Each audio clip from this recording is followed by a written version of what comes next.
नमस्कार. माझ्या महाराष्ट्रवासियांनो, मी काही दिवसापूर्वी अर्थसंकल्प सादर केलेला आहे. तो तुम्ही सर्वांनी पाहिला असेलच. राज्याच्या अशा प्रकारच्या ऐतिहासिक अर्थसंकल्प सादर करण्याचं भाग्य मला लाभले याचा मला सार्थ अभिमान आहे. या अर्थसंकल्पात माझी लाडकी बहीण या योजनेची घोषणा करण्यात आली आहे. या योजनेच्या माध्यमातून राज्यातील 21 ते 60 वयोगटातील प्रत्येक पात्र महिलेच्या बँक खात्यात दरमहा 1,500 रुपये जमा केले जाणार आहेत. या योजनेवर राज्य सरकार प्रतिवर्षी 46,000 कोटी रुपये खर्च करणार आहे.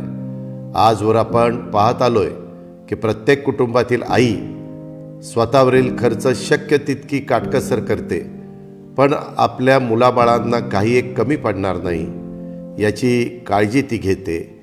परंतु काही वेळा परिस्थितीची अशी निर्माण होते की आर्थिक अडचणीमुळे घरातील मुलांच्याकडं जास्त लक्ष दिलं जातं आणि नेमकं मुलींकडेच दुर्लक्ष होतं. मात्र आता मला आशा आहे की माझी लाडकी बहीण या योजनेच्या माध्यमातून मिळणाऱ्या अर्थसहाय्याच्यामुळं राज्यातील माता भगिनींची ही विवंचना निश्चित दूर होईल. त्या आर्थिकदृष्ट्या अधिक सशक्त आणि स्वावलंबी होऊ शकतील. माझी मनस्वी इच्छा आहे की राज्यातील प्रत्येक महिला आर्थिक सामाजिकदृष्ट्या सक्षम व्हावी, स्वतःच्या पायावरती उभी राहावी. कुठल्याही महिलेला असं वाटू नये की आपण दैनंदिन गरजांच्यासाठी वडील, भाऊ किंवा नवऱ्यावर अवलंबून आहोत. त्यामुळंच ज्यावेळी माझी लाडकी बहीण योजनेचा विचार करतो तेव्हा मला ही योजना म्हणजे महिलांच्या सक्षमीकरणाच्या दृष्टीनं टाकण्यात आलेलं अत्यंत क्रांतिकारी पाऊल वाटतं.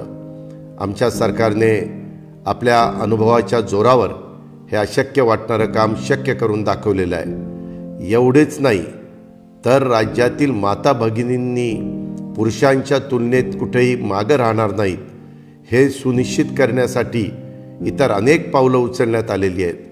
अर्थसंकल्पात राज्यात 25,000 नवीन उद्योगांच्या उभारणीसाठी देखील आर्थिक तरतूद करण्यात आलेली आहे. आणि विशेष म्हणजे त्यापैकी 30% युनिटमध्ये महिला उद्योजकांना सहाय्य केलं जाणार आहे. महिलांना पिंक ई-रिक्षा चालवण्यास सक्षम बनवलं जाणार आहे. शिवाय शाळा कॉलेजमध्ये शिकणाऱ्या मुलींना देखील मोफत शिक्षण दिलं जाणार आहे. आणखी एक महत्त्वाची योजना म्हणजे युवा कार्य प्रशिक्षण योजना. आणि या योजनेच्या माध्यमातून आपल्या राज्यातील तरुण तरुणींना औद्योगिक प्रशिक्षण आणि सोबतच 10,000 रुपयेपर्यंतचा स्टायपेंड दिला जाईल. महिला, तरुणींच्या सक्षमीकरणाच्या बरोबरीनं राज्याच्या आध्यात्मिक सांस्कृतिक परंपरा जपण्याचा आणि पुढे नेण्याचा शासनाचा प्रयत्न आहे. त्यासाठी आपल्या वारकरी बांधवांच्यासाठी मुख्यमंत्री वारकरी संप्रदाय महामंडळ स्थापन करण्यात येणार आहे. पंढरपूर वारीला जागतिक नामांकन मिळावं यासाठी देखील युनेस्कोकडे प्रस्ताव पाठवणे, वारीतल्या मुख्य पालख्यातील दिंड्यांना प्रतिदिंडी 20,000 रुपये देणं असे अनेक महत्त्वाचे निर्णय आम्ही घेतलेले आहेत. राज्यातल्या वारकरी बांधवांच्या पाठीशी भक्कमपणे उभं राहणं आणि वारकरी संप्रदायाची परंपरा पुढच्या पिढीपर्यंत समर्थपणे नेणं यासाठी मी आणि आमचं राज्य शासन बांधील आहे. तुम्ही पाहिलं असेलच की अनेक नकारात्मक निगेटिव्ह लोक या अर्थसंकल्पावर अकारण टीका करत आहेत. त्यांच्याकडून अर्थसंकल्प वाईट असल्याचं सांगितलं जात आहे. काहींकडून तर या बजेटला लबाडाच्या घरचं अवतान आणि अजूनही बरीच नावं ठेवून हिणवलं जात आहे. मला फक्त इतकंच सांगायचं आहे की या लोकांच्यामध्ये आणि तुमच्या अजितदादामध्ये हाच फरक आहे की ते राजकारण करणार आहेत आणि तुमचा दादा काम करणार आहे. अजून एक गोष्ट मला तुम्हाला सांगायची आहे ती म्हणजे राजकारणात आल्यापासून मी कोणताही पक्ष बदललेला नाही, पार्टी बदललेली नाही. अगदी पहिल्या दिवसापासून राज्याची जनता हाच माझा पक्ष राहिलेला आहे. मी पूर्वी जनतेचाच होतो, आजही जनतेचाच आहे. मी जे काही करतो त्यामध्ये जनतेच्या हिताचाच विचार करतो. राज्यातील जनतेच्या विकासाच्या चाकाला अधिक गती कशी देता येईल याचाच विचार माझ्या डोक्यात कायम सुरू असतो. राज्यातील जनतेच्या सर्वांगीण विकासाचं उद्दिष्ट समोर ठेवून त्याच विचारातून हा अर्थसंकल्प बनवण्यात आलेला आहे. त्यामुळे जे लोक बजेटच्या नावाने नाकं मुरडत आहेत त्यांचे चेहरे आजच नीट बघून घ्या आणि नेहमीसाठी लक्षात ठेवा, ही तीच लोक आहेत ज्यांना विकासाची गंगा तुमच्या घरादारापर्यंत येऊ द्यायची नाही. हीच ती लोक आहेत ज्यांना सरकारी योजनांच्या लाभापासून तुम्हाला दूर ठेवायचं आहे. मी अर्थसंकल्पात राज्यातील गोरगरीब कुटुंबांना वर्षभरात 3 गॅस सिलेंडर मोफत देण्याची घोषणा केली आहे.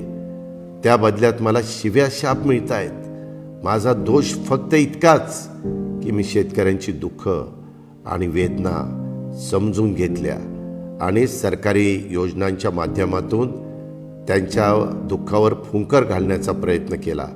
अर्थसंकल्पात आम्ही 44 लाख शेतकऱ्यांचं वीज बिल माफ केलं आहे. हे सहन होत नाही म्हणून विरोधकांनी मला शिव्या द्यायचं ठरवलेलं दिसतंय. आम्ही कांदा उत्पादक शेतकऱ्यांना गेल्या वर्षी 350 रुपये प्रति क्विंटल अनुदान दिलं, तर त्यांचा विरोध का? यावरूनच कोण महाराष्ट्रातील शेतकऱ्यांचा विचार करतंय आणि कोण शेतकरी विरोधी आहे हे आपल्या लक्षात आलं असेलच. काही जण अर्थसंकल्पात शेतकऱ्यांच्यासाठी पुरेशा रकमेची तरतूद नसल्याची तक्रार करतायत.